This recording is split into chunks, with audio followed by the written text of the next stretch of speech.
pineapple fields. Depending on the time of year you are visiting, you will see these fields in different stages of growth, from field preparation to planting to harvesting. If you see the fields barren, they're being prepared for planting. To prepare the field for planting, the ground is plowed and mixed with fertilizer. Next, thin strips of plastic mulch are laid in the field. The plastic mulch helps retain moisture, controls weeds and pests, and heats the soil to stimulate root growth. You may be wondering why the soil is reddish in color. Well, it's because the decomposed volcanic ash in the soil results in high amounts of oxidized iron, which in turn causes the reddish tint. The high iron content in the soil is good for growing pineapple. Now, if you see rows and rows of green, spiky crowns, these are fields undergoing planting. Each of the crowns are planted by hand by taking a sharp knife, cutting a hole through the plastic mulch, then placing the crown into the hole. It is difficult work, bending over, planting these crowns one by one in the hot sun, but a skilled planter can plant roughly 10,000 pineapple crowns in one day. To irrigate the fields, a thin tube is placed between the rows of pineapple. When water is needed, it is dripped from the tubes directly onto the root of the pineapple. The water for these fields is supplied by the Tanata Reservoir, which we will be passing later in the tour. Now, if you see fields with pineapple growing in them, these are fields that will soon be harvested. Harvesting, like planting, is also done by hand. To harvest a pineapple, a crew of workers will walk through the rows of pineapple, twisting off the fruit and placing it on a boom conveyor, which gently moves the pineapple to a bin on an awaiting truck. Once the truck is full, the pineapple is transported to the Dole packing plant, located right across the street from our parking lot. Before entering the packing plant, the pineapples are placed in a water dump system designed to clean and separate the pineapple, so only the best quality fruit makes its way into the packing plant. Once inside, workers hand select the pineapple based on size and shell color and carefully pack them into boxes. Alright, here's something you may find interesting. How do you know when a pineapple is ready to be picked? Generally, you want to select a pineapple that is plump and fresh looking. In other words, the leaves and the crown should be fresh and green, and the body of the pineapple firm. Keep in mind, a large pineapple doesn't necessarily mean the fruit will be better tasting or any riper than a smaller pineapple. Also, the color of the shell is not necessarily a sign of maturity or ripeness. A pineapple can be ripe when the shell is practically all green. Once the pineapple is picked, it will not ripen any further or get any sweeter. So, the sooner they are eaten, the better. If you don't plan to use a fresh pineapple right away, store it in your refrigerator, it'll keep longer.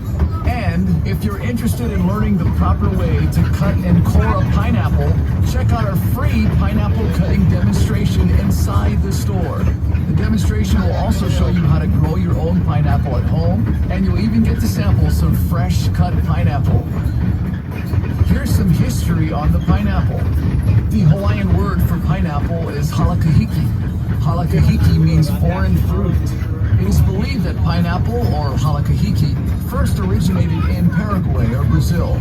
No one knows exactly how or when pineapples first arrived here in Hawaii, but historians believe that a Spanish shipwreck in 1527 off the south Kona coast of the Big Island brought tools, garments, and plants, including pineapples, from Mexico to Hawaii. Captain John Kidwell is credited with founding Hawaii's pineapple industry.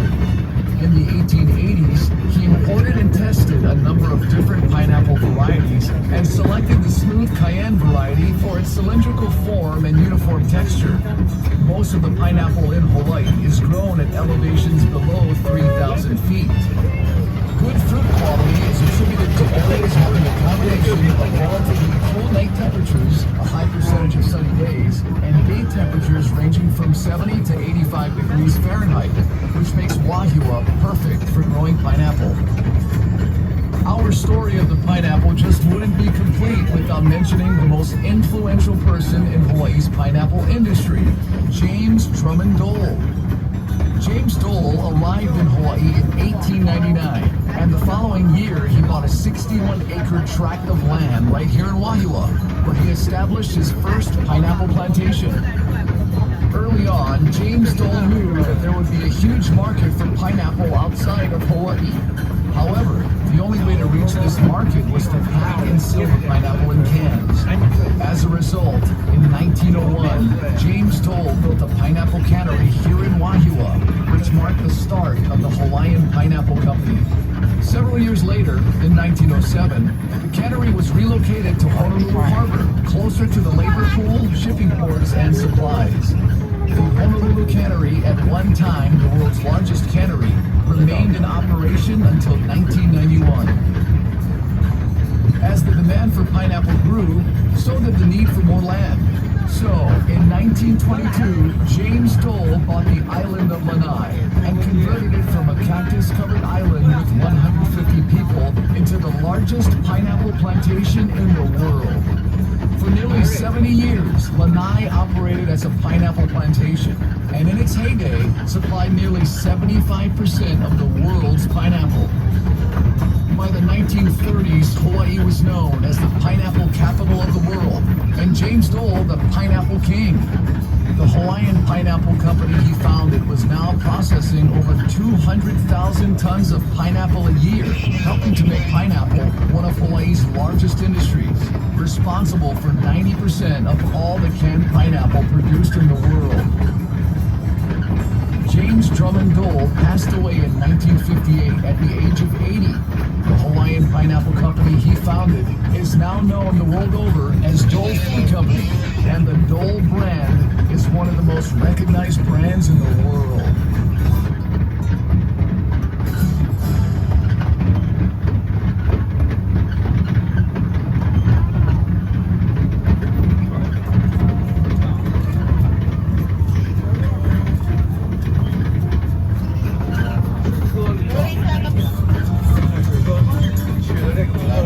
Chocolate lovers, this crop coming up on your left is for you.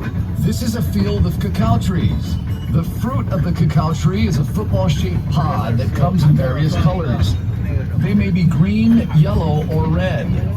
The pod ranges in size from 8 to 14 inches long and grows directly from the tree's main branches and trunk. Chocolate is made from the beans that are inside the pods. If the pods aren't visible, look for the trees with the long green leaves. Those are the cacao trees. A variety of other trees border the cacao field, which help to shield the cacao trees from excessive wind and sun. Cacao trees flourish in humid, tropical regions in a narrow band 10 degrees above and below the equator. The Hawaiian Islands, at 21 degrees north, are one of the few exceptions with unique microclimates that promote the exceptionally deep, complex flavors in the chocolate.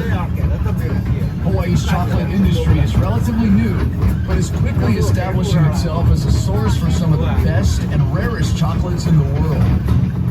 A few miles north of where we are is the Wailua Estate Cacao Farm, run by Dole Food Company. The rich volcanic soil and excellent growing conditions in this area, combined with high-quality chocolate-making practices, have allowed Wailua Estate to become the undisputed leader and producer of the best chocolate in Hawaii. If you haven't done so already, we encourage you to visit the Wailua Estate Chocolate Display Area inside our store. In addition to showcasing a delicious assortment of world-class chocolates, we also conduct a free demonstration on how chocolate is produced from bean to bar. Another agricultural product that played a major role in this area was sugar. Back in the 1950s, there were over 20,000 acres of agricultural land in this area. Roughly half were pineapple fields and the other half sugarcane fields. Many of the early pineapple and sugar plantation laborers were from